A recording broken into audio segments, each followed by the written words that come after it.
안녕하십니까. 신인경의 군사TV 한국군 무기 대백과 시간입니다. 우리 대한민국 국군의 아주 중요한 무기 6해공 해병대 돌아가면서 하나씩 소개해 드리겠는데요. 오늘은 해병대 무기입니다. 물론 해군도 일부 사용하고 있는데 어쨌든 오늘 말씀드릴 내용은 해병대 무기입니다.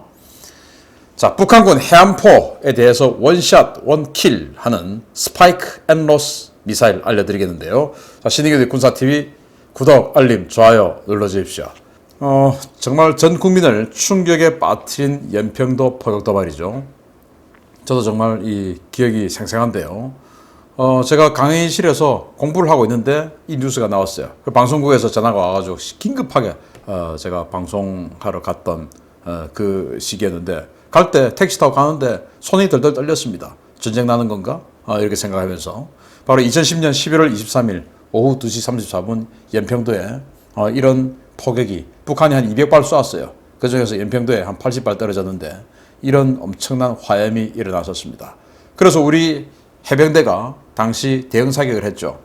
그러나 대응사격에 나선 포는 여러 가지 문제로 인해서 세문의 K9 자주포가 대응사격을 했고, 그래서 이스라엘의 상업용 위성 촬영 결과 사진이 보도되면서 우리 해병대가 굉장히 비아냥을 받았습니다.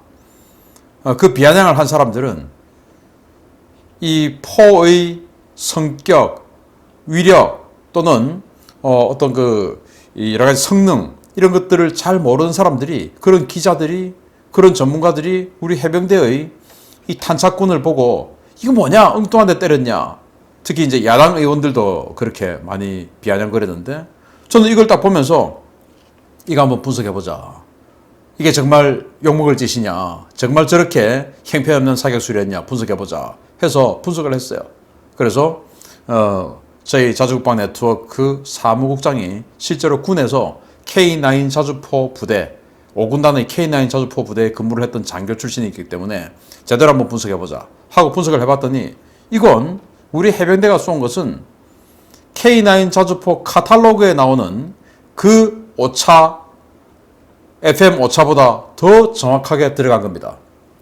자, 그래서 K9 자주포 카탈로그에 보면 최대 사거리인 40km 쏘았을 때 400에서 500m 이상의 원형 공산 오차가 있을 수 있다 라고 되어 있으면, 그러면은 500m의 원형 공산 오차면 이게 지름으로 따지면 1km예요.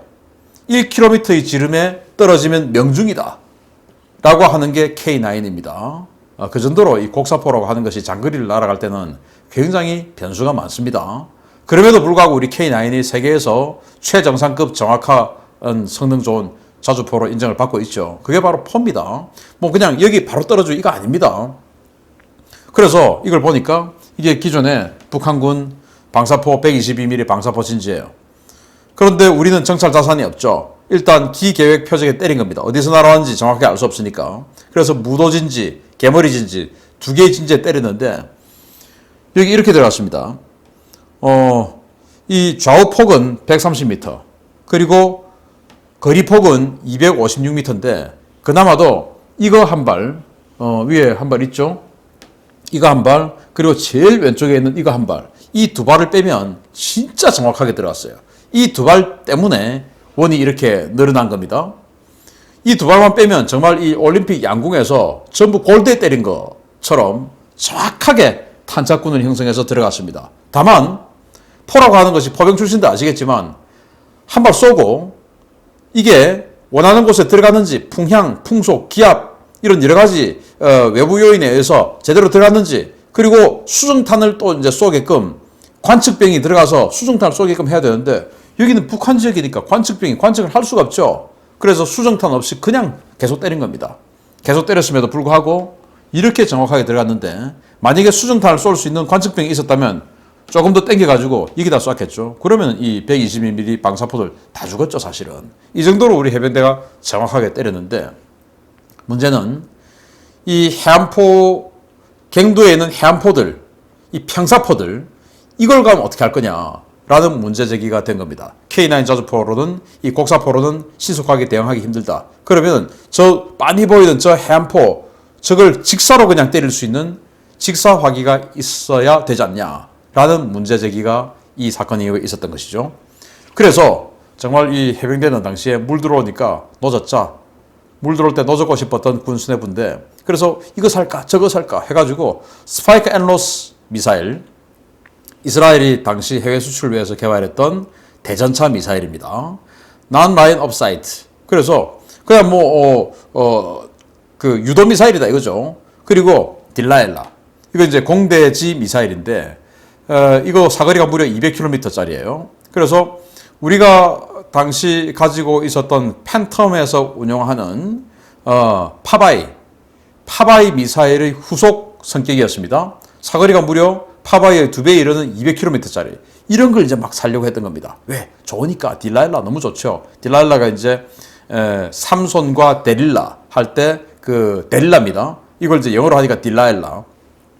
그런데 이거 너무 비싸니까 하지 마라 해가지고 이제 스파이크 앤 로스 미사일을 긴급하게 도입했죠.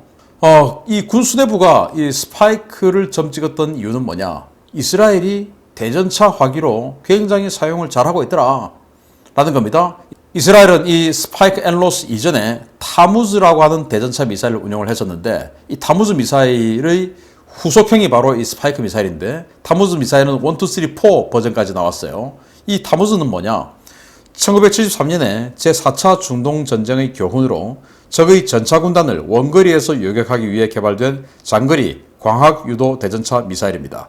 전차와 장갑차 위에 발사기를 장착해 TV 스티커로 적 전차를 직접 보고 타격하는 방식입니다. 이스라엘이 시가전에서 효과적으로 활용했고, 미군도 개량형을 아프가니스탄에서 활용했습니다. 자, 4차 중동전 욤키푸르 전쟁이죠. 이때 이스라엘은 그냥 사실은 망할 뻔했습니다. 그때 전차전에서도 망할 뻔했던 상황이, 이 적의 전차 부대가 완전히 그냥 러쉬를 하는데 그걸 아군 전차하고 바로 붙어버렸어요. 기갑전에 바로 들어가 버리니까 여기는 숫자가 적고 적은 숫자가 많죠. 시리아, 이집트는 숫자가 많죠. 그러니까 아무리 열심히 싸워도 그 중과 부적은 어쩔 수가 없는 겁니다. 그래서 야, 이거 나라 망할 뻔했는데 이거 어떻게 해야 되냐? 저 시리아, 이집트 저렇게 전차 많은데 우리는 어떻게 해야 되냐? 그러면은 원거리에서 일단 기갑전이 먼저 붙기 전에, 기갑전 붙기 전에 먼저 적 전차를 상당 부분 파괴시켜 놓자. 그러려면 공격 헬기가 있어야 된다. 그리고 공격 헬기도 있어야 되지만은 공격 헬기가 또 적의 대공화기에 당하면 안 되니까, 그러면은 이 2차 대전의 구축 전차처럼 이 지상에서 적의 전차를 원거리에서 타격하는 뭔가가 있어야 된다. 2차 대전 때 이제 이 구축 전차는 실제 이 포탑이 돌아가고 하는 그런 전차전 하는 그런 전차가 아니고, 포신을 엄청나게 길게 만들어서, 포신 길이가 이제 사거리가 길겠죠. 그렇게 해서 멀리서 먼저 일단 때립니다. 그리고는 적 전차를 상당 부분 파괴시켜 놓고 이제 전차전을 붙는 이런 상황이 바로 구축 전차였어요. 그런 것처럼 지금 이 시기에 2차 대전 끝난 지 벌써 20년, 30년 지난 이 시기에 구축 전차 할 필요는 없고, 그러면 미사일로 먼저 때리자. 과거 2차 대전 때 구축 전차처럼 미사일로 먼저 때리자 해가지고, 공격 헬기에서도 미사일 때리지만 그 미사일의 사거리를 길게 만들어서 지상에서도 때리는 겁니다. 장갑차 위에다가 이렇게 미사일 발사기를 여러 개 얹어가지고 마치 2차 대전의 구축 전차처럼 멀리서 그냥 때려버려요. 그렇게 해서 적 기갑부대의 예봉을 확 꺾어놓고, 그리고 이제 기갑전에 들어가는 이제 이런 식으로 개념을 잡았죠. 그리고 이제 이렇게 하다 보니까 이거 시가전에서도 적의 게릴라들이 하도 이제 준동을 하니까 건물 내부에 있는, 그럼 건물을 이제 바로 깨뜨려 버리는 이런 용도로도 활용하고. 자, 그래서 미군이 야, 이거 괜찮네 해서 아프가니스탄 전쟁할 때 이걸 수입해 가서 이제 사용을 했던 겁니다. 왜냐, 아프가니스탄 산악 지역인데 동굴 파고 동굴에서 막 숨어 있고 이런 걸 멀리서 이제 동굴을 때려버리는 이런 용도로 유도 미사일이니까 활용을 한 것이죠. 그래서 우리도 그걸 보고 야, 미군이 저렇게 아프간에서 동굴 보고 활용을 잘하네. 그럼 우리도 이거 괜찮겠다 해서 이걸 구입을 하게 된 겁니다. 그래서 일사천리로 직수입된 스파이크 앤 로스 미사일 시스템, 일단 스펙을 한번 보면요. 1.67m의 길입니다. 그리고 지름은 17cm고 중량은 33kg이에요.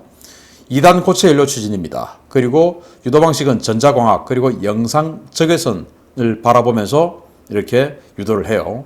운용 모드는 3가지 모드가 있는데 이제 fire and forget. 처음부터 그냥 기계의 표적에다 때리는 겁니다. 쏘고 나서 사수는 또 다른 걸 하는 겁니다. 알아서 날아가게끔.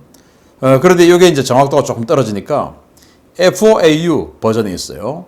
이거는 이제 fire 하고 나서 observation 쳐다보고 그리고는 이제 and update. 그래서 이제 이 보정을 해서 들어가는 것, 즉 TV 시커를 활용해서 들어가는 보정해가지고 아주 정확하게 때리는 이 버전입니다. 그리고 FAS 이건 이제 급하니까 일단 먼저 쏴놓고 그리고 나중에 표적을 지정하는 거예요. 그냥 쏴놓고 지금 북한에 포 날라와 어느 포가 지금 때리는지 몰라. 그럼 일단 쏘자. 쏘고는 날아가는 시간 동안 자 북한은 해안포 1번 포냐 2번 포냐 2번 포네 2번으로 때려. 이렇게 이제 유도해 주는 게 FAS 버전. 사거리는 25km. 그리고 텐덤 탄두 그리고 히트 탄이라서 완전히 뭐 전차 갱도 다 때려버릴 수 있는 이런 미사일이에요. 여기가 진지입니다. 저도 가봤습니다. 가봤는데 차고가 따로 있고요. 아주 강력한 방어가 된 차고가 따로 있고 그리고 진지가 따로 있어서 긴급하게 쫙 차가 나와서 쏘는 겁니다. 그런데 이게 우리가 이제 워낙 빠른 속도로 도입을 긴급하게 하다 보니까 차량 이거 처음 보죠. 이런 차량 지금도 전 세계에 없습니다. 전 세계에 단 4대만 존재하는 차량이에요. 아주 레어한 그런 차량인데 이거 나중에 박물관 가면 아주 비싼 가격을 받지 않을까 싶은데 미국도 이걸 도입하는데 미국은 뭐 험비에다가 얹고 이런 식으로 도입을 했는데 우리는 워낙 빨리 도입해 하다 보니까 그냥 이스라엘제 순정 차량 그대로 갖고 온 겁니다. 그런데 이스라엘은 1호부터 차량용은 수출한 적이 없으니까 이 차량은 전 세계에 단 4대만 존재하는 차량인데 이거 운영 유지비를 어떻게 하려는지 모르겠어요. 아무튼 이제 이렇게 도입을 했습니다. 그렇게 해서 백령도와 연평도에 배치를 해서 적의 해안포를 그대로 때릴 수 있게끔 이렇게 배치를 여러 군데 해놨습니다. 그런데 이렇게 운용을 하는 것까지는 좋았고 개념도 좋아요. 그런데 문제가 발생했습니다. 어떤 문제냐? 이스라엘 또는 아프가니스탄 여기는 아주 건조한 지역이죠. 그러나 우리 연평도, 백령도는 아시다시피 바다니까 이스라엘과 아프가니스탄하고는 기후가 다르죠. 그리고 바다는 해무가 시시때때로 그냥 해무가 낍니다. 그래서 국정감사에서 지적이 됐어요. 스파이크 앤로스의 장거리 사격대는 장거리 공격 모드인 FOAU 모드를 사용하는데 이때 사용되는 광학 센서인 CCD와 영상 적에서는 해무가 심한 곳에서는 잘 안 보이는 문제가 있다. 해무가 끼면 보고 지금 들어가야 되는데 영상으로 보면서 미사일 탄도 부분에 있는 영상이 있거든요. 카메라. 그걸 보면서 사수가 조정해야 되는데 해무가 껴 있으니까 이게 뭐 안 보이는 겁니다. 바다에 사시는 분들은 해무가 짙을 때는 얼마나 짙은지 아시지 않습니까? 안 보이는 겁니다. 또 반사 때문에 더 안 보이는 겁니다. 그래서 이거 큰일 났구나 해가지고 이스라엘에 긴급 수정 요청을 했는데 뭐 수정을 했다고 그래요. 그래서 수정을 했는지 안 했는지 지금 그 결과는 알려져 있지 않지만 한 것 같아요. 왜냐? 우리가 이제 한국 해군이 그 이후에 링스 와일드캣 이 버전의 대잠 헬기를 구입을 했는데 8대를 구입했죠. 이 링스 와일드캣에 이렇게 스파이크 앤로스 미사일을 대함용으로 장착을 한 겁니다. 그 전에 이제 링스 같은 경우는 링스와 슈퍼링스 같은 경우는 시스쿼 미사일을 사용을 했는데 그 시스쿼 미사일보다 이게 사거리도 길고 훨씬 더 강력하고 정확하다라는 판단이 섰겠죠. 해무가 있음에도 불구하고. 그래서 이스라엘이 다 해결한 것 같다. 그리고 이스라엘은 이 시점에서 함대함 미사일까지 만들었습니다. 그러니까 당연히 해무를 극복을 했겠죠. 이렇게 해서 우리나라가 전 세계에서 거의 유일한 스파이크 앤로스 미사일 구입 국가였는데 이걸 의외로 지금 대박이 터져버렸어요. 우리가 이제 사니까 나중에 필리핀도 샀습니다. 그런데 미국이 산 겁니다. 미국이 아파치 가디언 공격 헬기에다가 이 헬파이어 미사일 사거리가 8km, 10km 이거밖에 안 되니까 너무 작다. 적의 대공 확인은 점점 사거리가 길어지는데 이 아파치의 이 펀치가 너무 작다. 그런데 지금 아파치가 만드는 이 펀치 40km짜리 미사일 지금 만들고 있는데 이거 지금 10년도 더 남았다. 그리고 10년 동안 전력 공백이 어떻게 할 거냐. 그래서 이 아파치 가디언에 이스라엘제 스파이크 앤로스 미사일을 장착한 겁니다. 보시다시피. 그래서 우리도 지금 아파치 가지고 있고 또 아파치 추가 도입을 할 계획을 가지고 있지 않습니까? 미국이 지금 이렇게 했으니까 대량 도입을 한 겁니다. 그러면 당연히 가격이 다운될 테고 또 우리 이 운영 기간 동안 운영 유지비가 다운될 겁니다. 왜? 부품값이 싸질 거니까. 미국이 이렇게 대량 도입했으니까. 그리고 우리도 아파치를 운영하니까 아파치의 펀치가 8kg, 10kg 이거밖에 안 되니까 이게 좀 펀치가 좀 리치가 짧은 거 아니냐라는 생각했는데 스파이크 앨러스 이거 미국이 다네? 이거 인테그레이션 작업을 해주네? 우리도 하자 하면 우리도 이렇게 25km 이상의 장거리 펀치를 가지는 아파치 공격 헬기 이렇게 되면 이제 아파치 공격 헬기가 적의 지대공 미사일 기지까지도 때릴 수 있는 이런 능력을 가지게 되는 것이죠. 그래서 의외로 우리가 뜻하지 않게 선견지명을 가진 군대가 되어버렸습니다. 자, 그래서 앞으로 우리 한국군에 어쩌면 스파이크 앨러스 미사일이 지금은 해병대가 먼저 썼고 그리고 해군이 대함 타격용으로 쓰고 이제 앞으로 육군도 이걸 쓰게 되지 않을까라는 생각이 들 정도로 전 세계에서 가장 먼저 이 스파이크 앨러스를 도입했지만 어쩌면 정말 선견지명의 군대가 된 한국군이 되겠습니다. 스파이크 앨러스 알려드렸습니다. 마치겠습니다. 감사합니다.